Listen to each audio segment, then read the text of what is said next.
Hi everyone, it's Angelia Trinidad and you're watching Game Changer, and this week we decided to do something a little different. This is Kenzie. She's a lifestyle influencer, someone that also uses Passion Planner and has been using Passion Planner for a really long time.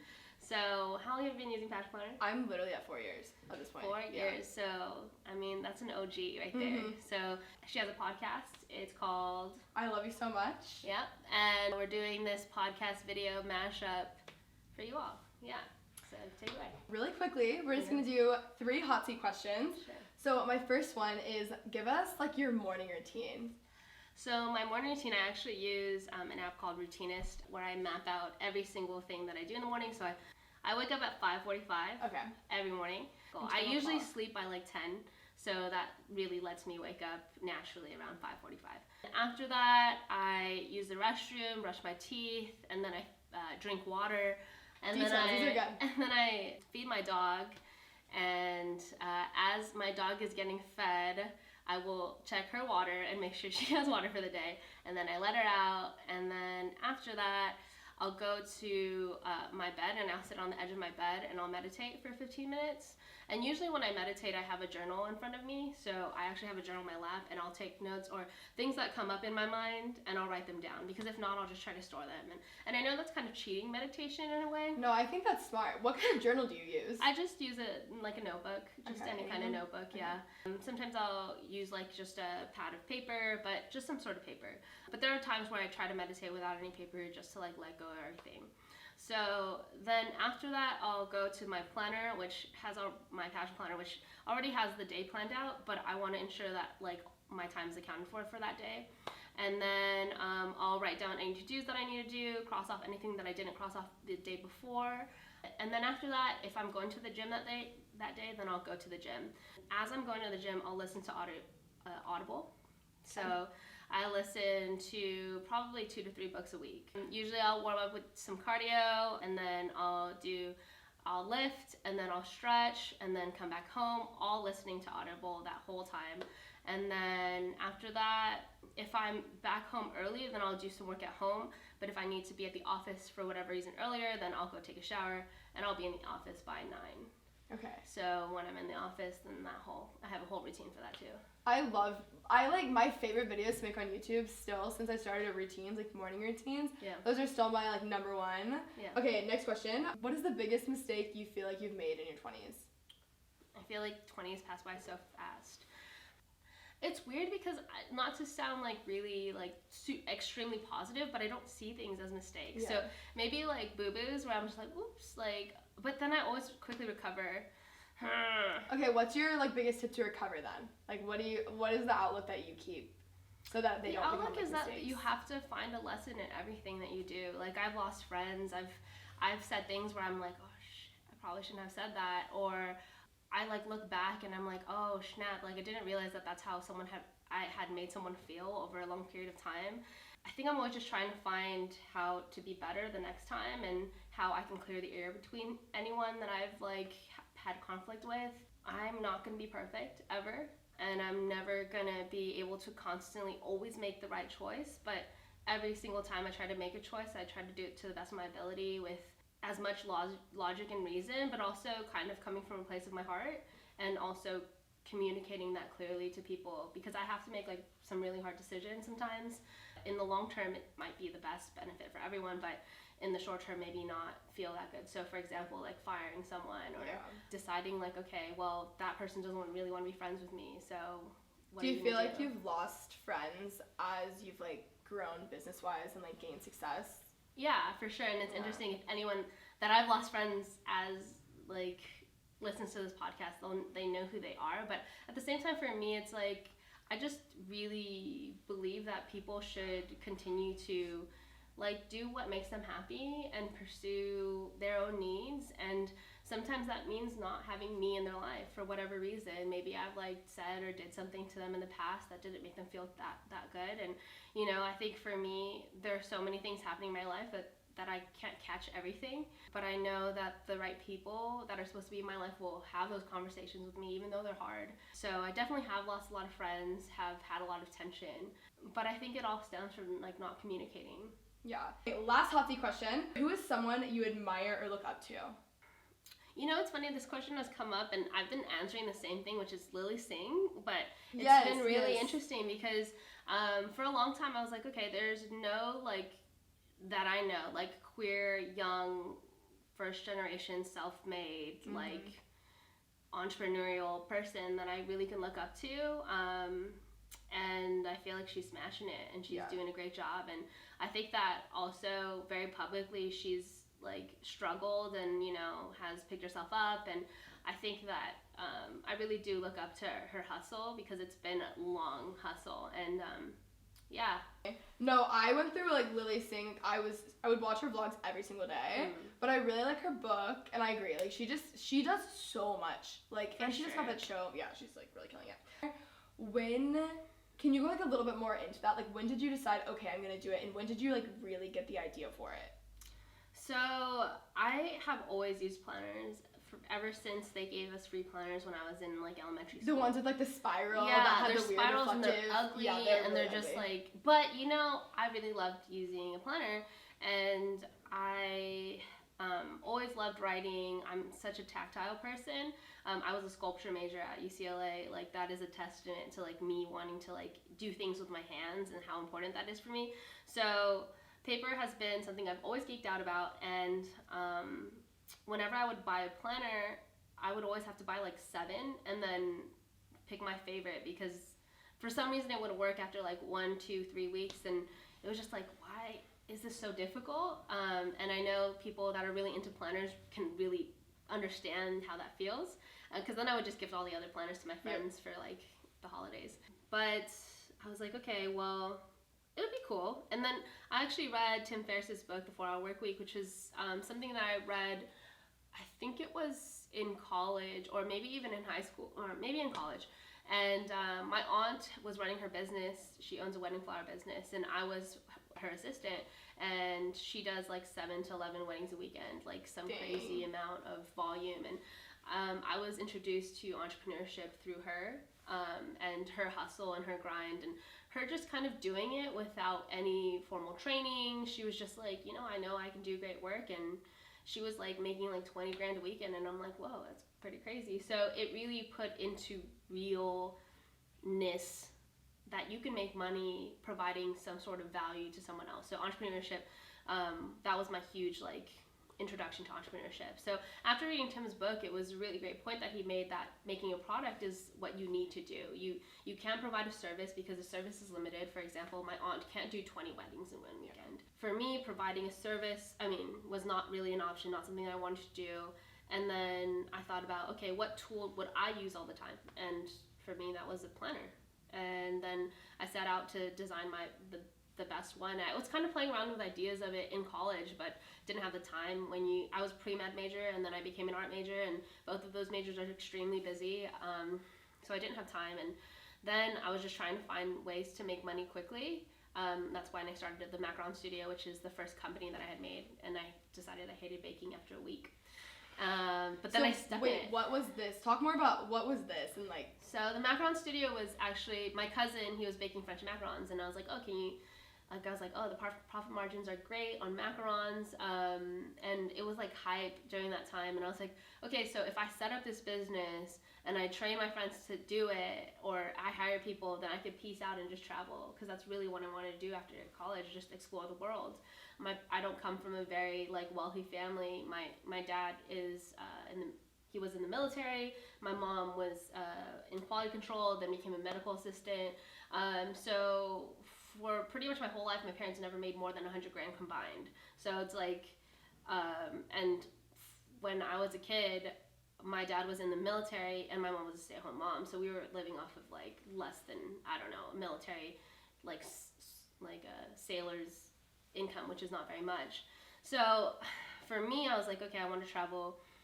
Studied abroad in Thailand, kind of milked it as much as I could because I got a scholarship. And then when I came back, I felt the pressure to have to find a job. And I was like, I don't want to find a job. So the next solution was making the macaron business. And I shot photography and I baked French macarons, and I hated baking. And that actually was a triggering thing that spiraled me into depression. Yeah. It was this, oh shit, I have to bake every day and I hate it. You hated your job. And I was really lucky because one of my friends who I used to play StarCraft with, he hit me up. His name's Josh, and he was like, hey, like, do you have any macarons? I was like, nah. And he's like, well, if I helped you bake some, would you be able to make macarons? I'm like, oh yeah, I guess you can come over to my parents' house, we bake macarons. And then he became kind of like my unofficial assistant, helping me on this journey, and I didn't have money to pay him, and he was just my best friend. So then that happened, and then I finally grew the courage to quit the business because... How long were you working with this? Like maybe like 9 months. Okay. So after like 9 months, went to Hawaii with my parents and with my whole family, and I didn't have to bake. So because of that, I was like, oh snap, life is a lot better when you don't have to do something that sucks away from your soul.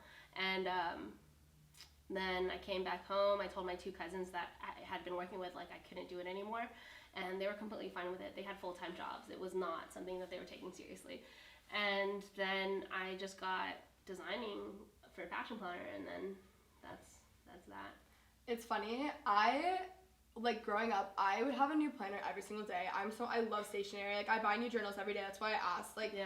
I love moleskin. I love, like, very specific. I will tell you the pros and cons of almost every single planner company. Yeah, literally, exactly. Yeah. And even to the point where it's a journal, it's just something to write with. Like, not even a planner, which don't, like, that in itself. Like, I'm so specific in what I like, and I still don't even feel like I had the perfect one. Yeah. But with planners, I would buy a new one, like, every other month. It was ridiculous. Up until Passion Planner, I had never used a planner for more than probably like 6 months. And then I was repurchasing them for yearly. Like, it's not, I was like, that had never happened to me before. It's when you know. The one. Also, like, anxiety-wise, even before, without the whole planning situation, planning is very important, but it's, like, very therapeutic to go through and do it. Like, mine was, like, color-coded. Like, I've used the same colors, like, pink is social, yellow is filming. Like, I've had the same colors for, like, 4 years. Color coding. I know, I'm like, too. Exactly, that's what mine looks like. Yeah. And the, like, reflection and everything. Okay, so talk about Kickstarter. Like, how did you, I feel like a lot of people do Kickstarter, and it, like, doesn't pan out like that. So what did you do? I think what's really, really important to think about when you do a Kickstarter is how are you providing value to your backers. If you do not think about how you're providing value to your backers, then you're pretty much just panhandling for money. And that is not an effective way to, like, make lots of money. So people need to realize how they're going to benefit from backing you, and that has to be very clear. So for Kickstarter, I've run with my team, I think, like 6 Kickstarters, and we've raised more than $2 million on Kickstarter. So we pretty much do the same thing. If you look and analyze what we've done on Kickstarter, we launch a product, we promise that these are going to be, if you back the Kickstarter, you're going to be the first to receive it. We also share the PDF for free, and we encourage people to share our video, and we'll give them the PDF for free, which you don't even have to share it. You can just go and download the PDF. But we just encourage people to get more involved, to really share our mission and to share what we do. You know, once you have a strong base of loyal consumers, like, we can launch anything. Like, I can launch a pen, and we can have 10,000 people back it within the first week, because we have such a strong base of people that believe in our company, believe in the mission, believe in the things that we are trying to do, and like our products, and have, like, received great customer service from us over the years. So having that creates, like, that virality very quickly whenever we do launch a new Kickstarter. Would you ever want to launch a different product? Yeah. Yeah. So that's actually something in the works. So there's 2 really big things that are coming out. One's coming out this year, and then another one probably in the next year. That's after. Cool. So switching majors and stuff, how did you go from, like, pre-med to art to, like, passion planning? Like, how did that all happen? You know, pre-med was the thing. I've always been, like, an overachiever in school. I had a 4.8 GPA in high school. Like, let's be real. Like, my imaginary glasses, I'm adjusting, you know? So for me, school was studying, you know, being the best student that I could be was always a high standard within my Asian household. And I had 2 older siblings that also held a really high standard. And they are both in the science industry. They're both researchers for UCSD right now. So that kind of gives you a little background in terms of, like, my family standard. But for me, really close friends in high school, we all met each other through AP classes. So we were all overachievers. We all played varsity sports, and 6 out of my 7 friends went to UCLA, and then that's cool. The 7th went to Berkeley. Well, I made it a point to surround myself with people that I like resonated with, and naturally, because of that, when I went to UCLA, I was like, okay, I guess I like bio, and it was in that realm that my parents would find acceptable, because they wanted me to be a doctor, a lawyer, you know, the whole basic, like, you know, like be an engineer, like do these things that create basic security. I did that, and after 2 years, I was like, oh my gosh, I'm having like a 5th life crisis, whatever quarter, it's not a quarter. I was like, okay, I need to change my major. So without telling my parents, I changed my major. And I actually got declined from the UCLA art department the first time I applied.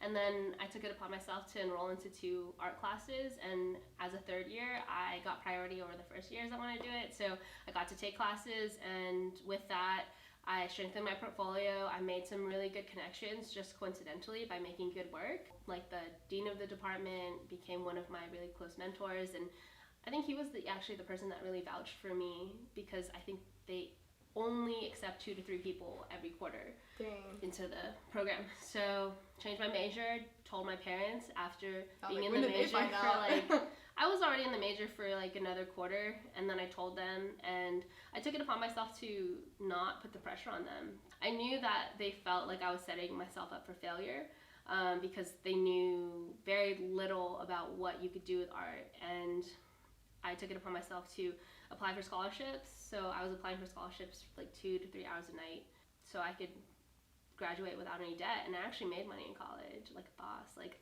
I made like 15 grand after I paid everything. Well, I was also super lucky because my dad, he was in the military for so long, so I had CalVet. So that really helped with tuition. But in terms of like living expenses in LA and like food and like everything else, scholarships made it work. That's cool. Yeah. So were your parents like, did they just come around to it?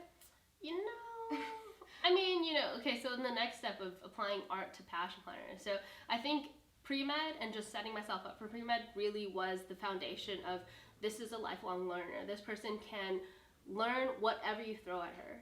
The next thing is art. So what art taught me was, you have an idea, you have a short amount of time, you make it into something, you get feedback, and you move on, you make something else again. So I live my life very like project-based. And then for Passion Planner, it was just taking those 2 things and putting them together. I think if you have these 2 solid bases, you make a really strong entrepreneur.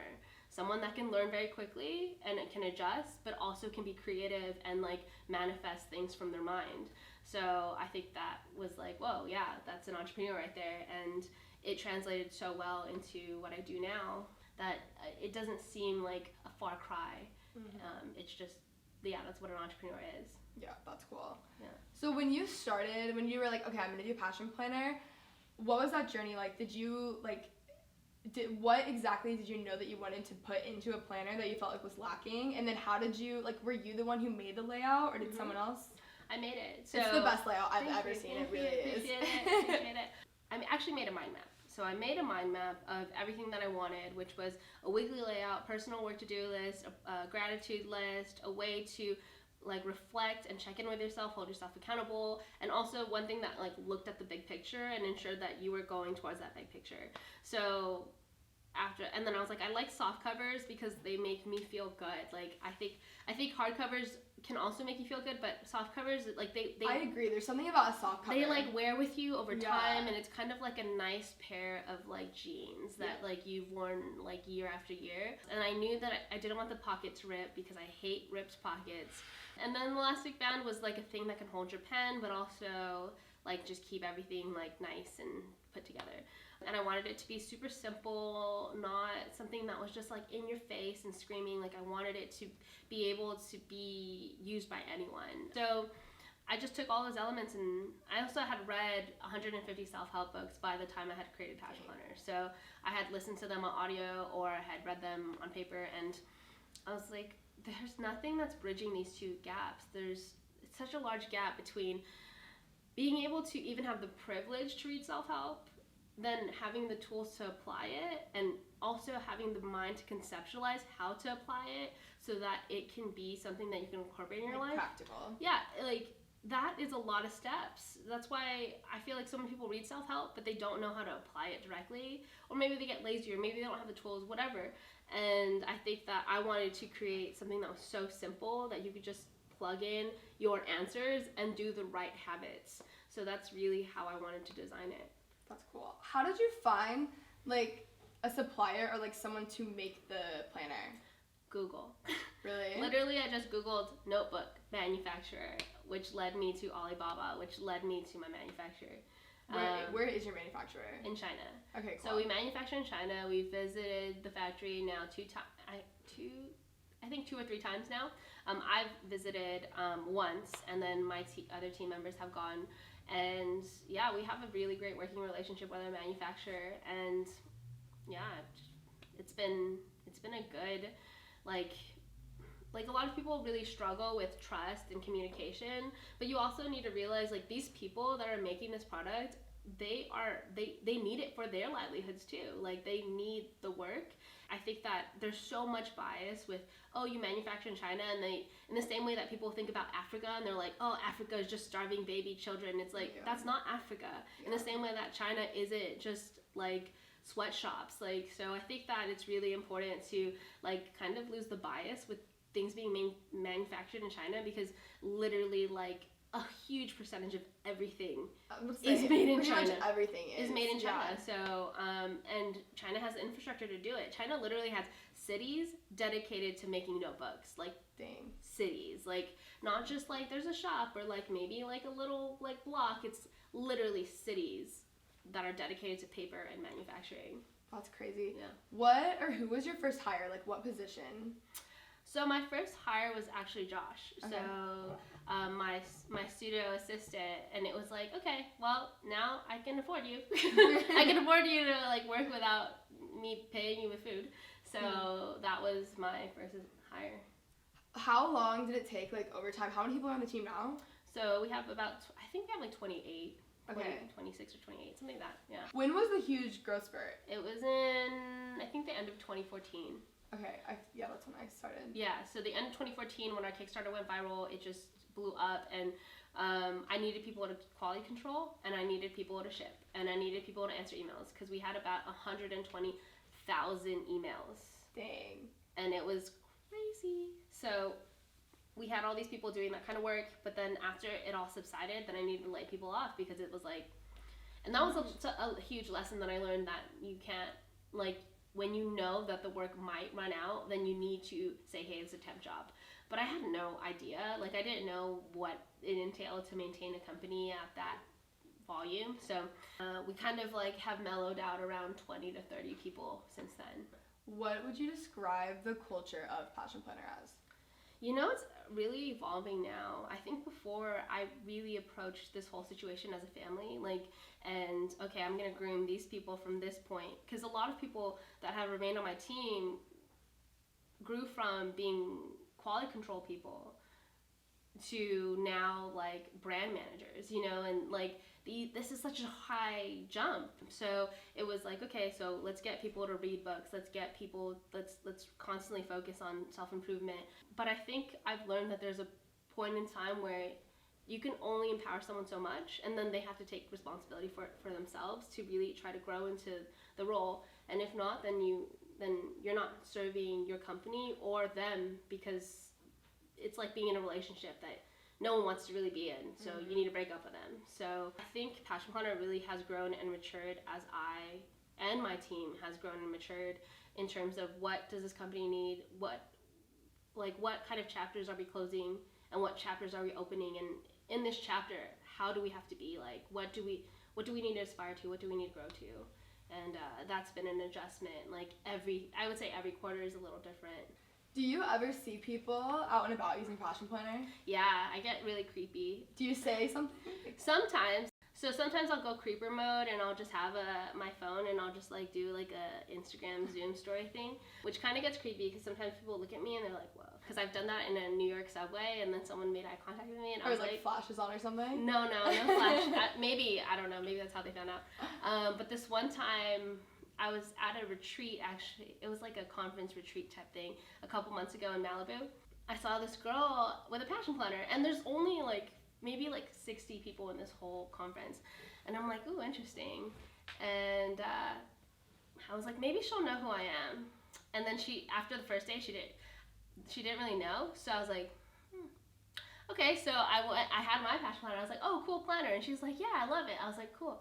I was like, I made it. And she just goes, oh my gosh. And she starts crying. And she's crazy. like, this thing like changed my life. It saved my life. Like, and this was a time during the retreat where we're all supposed to be quiet. So at this point, I'm like such an introvert. I'm like laying low. No one knows my name. And she's just completely outed me to everyone. So everyone during lunch is like, so what was she talking about? I was like, So yeah, that was that. But I mean, I've seen people at Disneyland. That's so cool. I mean, yeah, I see people around LA a lot. I see people whenever I go to UCLA, or I mean, on college campuses. It's huge. Yes. We like snuck on a Pepperdine one night just to like be stupid and do homework there because we were already in Malibu. And I saw multiple people. I just remembered this story. I can't believe I didn't say this at the beginning, but I totally forgot. So one of my best friends, Taylor, we met and we were like the same person, but this is what secures the deal, right? So we're hanging out, whatever. We realized that we have everything in common. It was just kind of weird. We were at like a very, very similar place. We go to this coffee shop one day, and this is the second time we'd ever hung out. Like we went to like Maggiano's the first time, and then we were like, let's go work at Graffiti. And Graffiti used to be this coffee shop in West Hollywood where like you had to be 18, it was like really crazy work mode, like people didn't like it, but I was like, no, I love Graffiti. Like you get so much done there, like it's amazing. And we were just like on our laptops, like we'd been working for like probably 3 hours at this point, and then I get out my passion planner, and then she looks at me and she's like, wait a second, and then she gets out hers. It was like a parent trap moment. Like we realized we were twins, and that's what secured our friendship. And now she's still my best friend of like 3 years. Dude, I believe it. I actually have a very similar story, but not kind. So my last girlfriend, her name's Alicia. She was from my sorority, and we reconnected. And I remember she was telling me about how she was going to grad school at the time, and she was writing in her planner, and they had like one of those like things where you meet someone, you tell them like a random fact, and like the random fact was something about like, oh, I love like old school hip hop with her friend Priam, and like with this girl Priam, she completely new stranger, and then Priam pulls out her passion planner, and then they're like, we're best friends. Yeah, it's seriously though, it's a huge thing. People like, I love too on feeds, like seeing how people organize things or seeing. So there's like a secret Facebook group for this podcast, and people like share photos of like how they passion plan and do that, and like become friends over that. Like it's cool. Yeah, it's really cool. And I think that what's nice about the planner is it could be so different for so many people. I see some people's and I'm like, wait, what? Like I'm like, I would never even think of that. Yeah. So, I mean, sometimes I use it as a journal. I mean, I'm going to be doodling a lot more in my planner because I finally started doodling again. That's cool. I think that it's just, and it evolves with you. Yeah. How my planner looks like when I first started Passion Planner to now is so different than how it is. It's cool too. Like I still have all mine. I keep them. Yeah. And to like look back and look at especially the personal reflections. Like that's the best thing to look at. And it's like, who are you most grateful for? Like sometimes I'm like, what? Like why would I ever say that? That's very weird. But it's cool to like look back on life and see where you're at. And it's way more like almost like tangible and personal than even a photo. Like it's just cool to see. And I have like old like papers and old notes from people randomly throughout it, and I'm like, it's like really cool. It's almost like a scrapbook. It becomes a scrapbook. And I mean, like an emotional story that I have about like monthly reflection. So Josh, the guy that I talked about, he actually passed away 2 years, like a year and a half ago, and like his mom gave me his planners, and like he wrote about being grateful for me like almost every month, and it was just like, that is so cool. I was like, yeah, for real. Yeah, that is so cool. So I don't know, I think that it's just like, it's just people, it's like you don't know the power of Passion Planner until you start using one, and you start to connect to people that use them, because I feel like even though we're all so different, we're operating at the same frequency of like self-help and self-development, and like also being really like gentle with yourself and like embracing the process and the progress, because giving yourself grace. Yeah, because it's a journey. We're all on like a crazy journey. Yeah. My friend, her name's also Kenzie. She's like very big in like the wellness health space. We literally met 2 weeks ago as I'm recording this, and we like do everything together. Like we're really obnoxious. But I was like, you would love, like the first day we met, she was talking about like planners and whatever, or like I think we were just talking about goals. I didn't think we were talking about planners. And I was like, you can just like spot someone who's like into organizing. You just know. And I was like, you have to do a passion planner. Like you would absolutely love it. And then I always tell people, I'm like, check out the PDF first and then see if you like it and then buy it. And she was like, I didn't even download the PDF. I looked at it and she's like, it's already on its way. Like, I'm so excited. It's so cool. It's like when you know, you know. When you know, you know. Yeah. It's a commitment too. Like, if I get a new journal, I'm like, I'm dedicated to this thing. Like, buying it, I'm like, I'm using this for at least 6 months. So, like, I'm committed, you know? For sure. And one of my employees, she was like, super, like, die-hard passion planner person.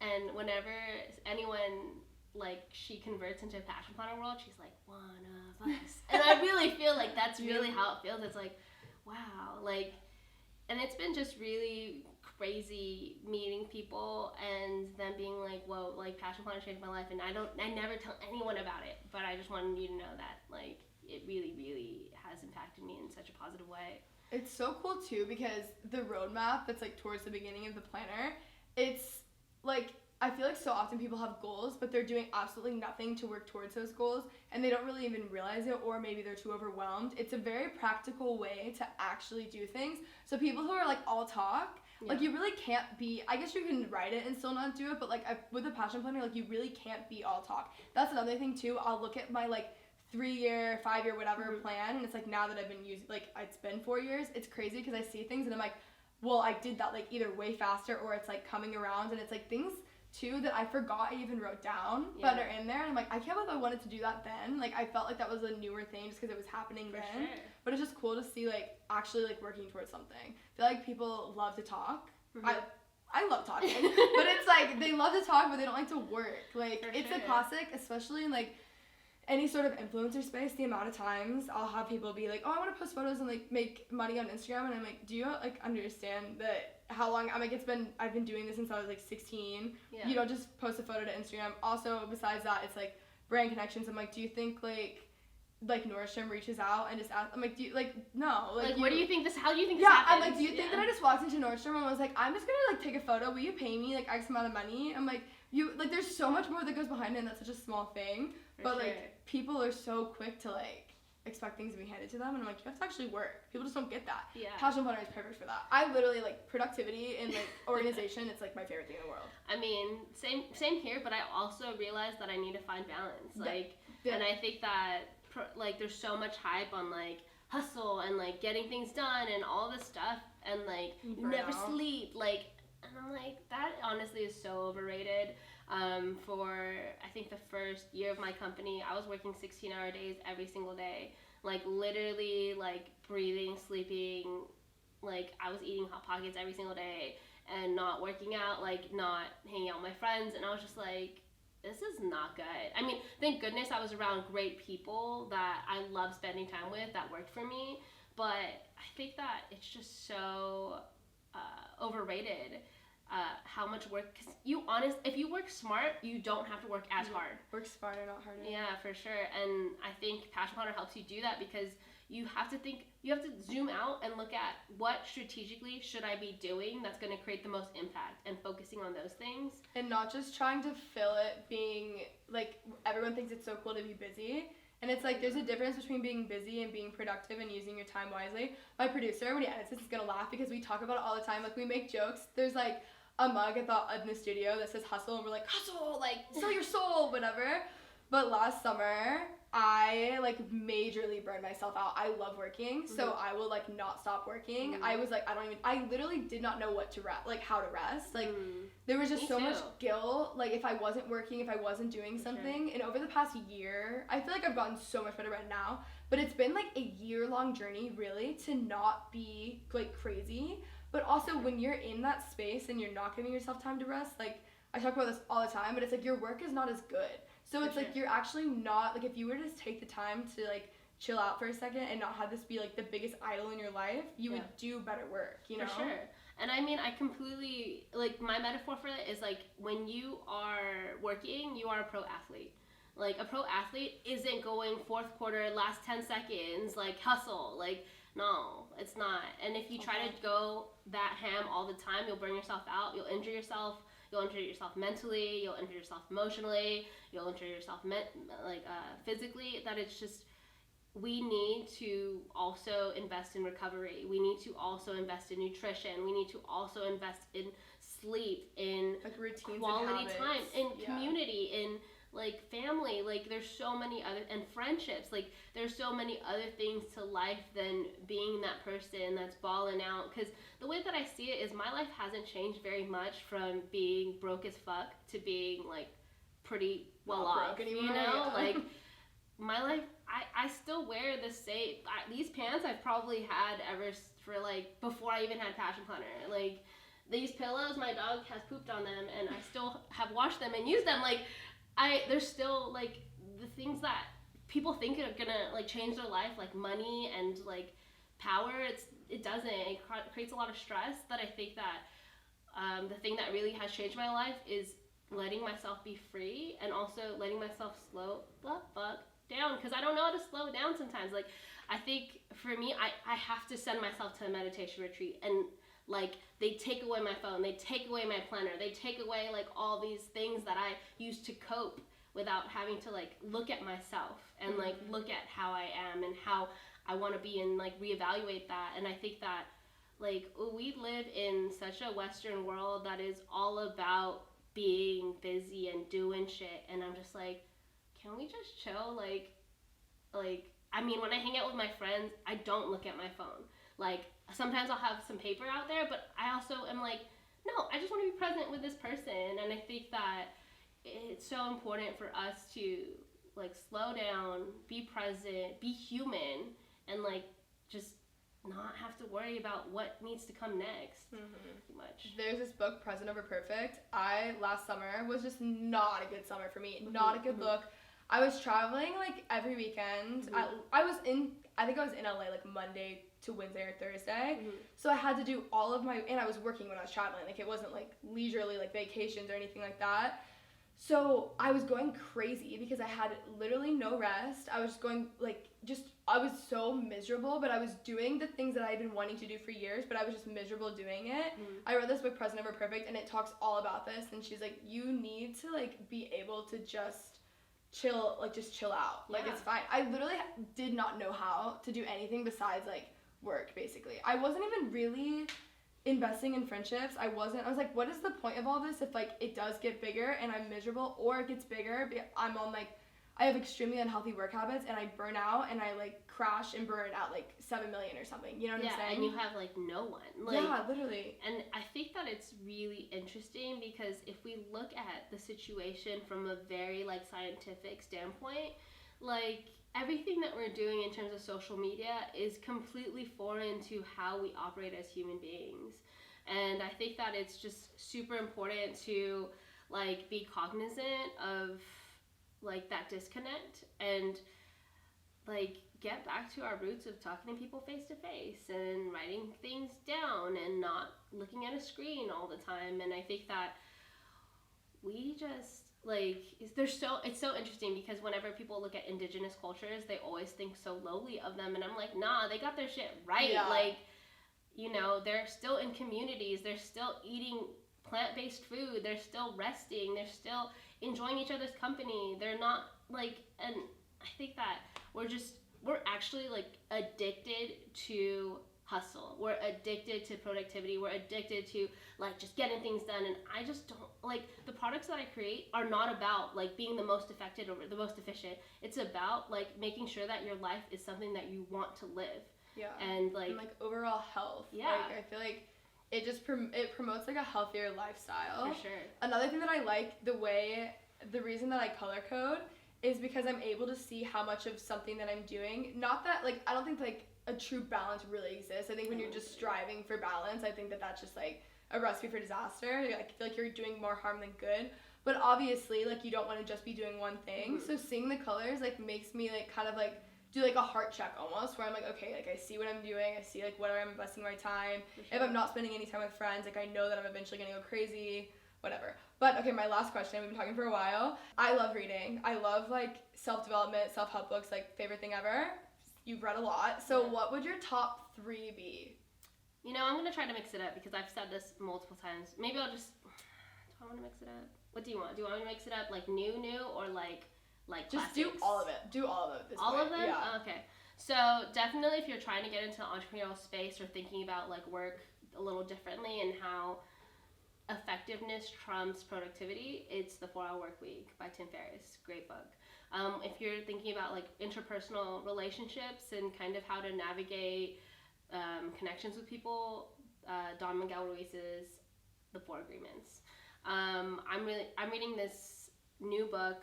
I forgot the name of the author, but it's called Not Nice, and it's one of my favorite books, and I'm only halfway through it, so that's kind of like... What is that one about? It's about creating healthy boundaries and not being so damn nice. Yeah. Because I think that... So his whole premise is we're so nice that we are operating to please people, and we're not operating to show up as ourselves and recognize our feelings and recognize our emotions. So I guess I'd say those are my top 3 right now. Love that. Yeah. Thank you so much for coming on. Yeah, thank you. It was a great conversation. Yeah. Cool. Okay, so that was our conversation. I hope you liked it. If you have any questions for me or Kenzie, leave them in the comments. I know I'm supposed to say something about subscribing. So subscribe. If you're coming for me, subscribe. So she knows it better than I do, but subscribe, and thanks.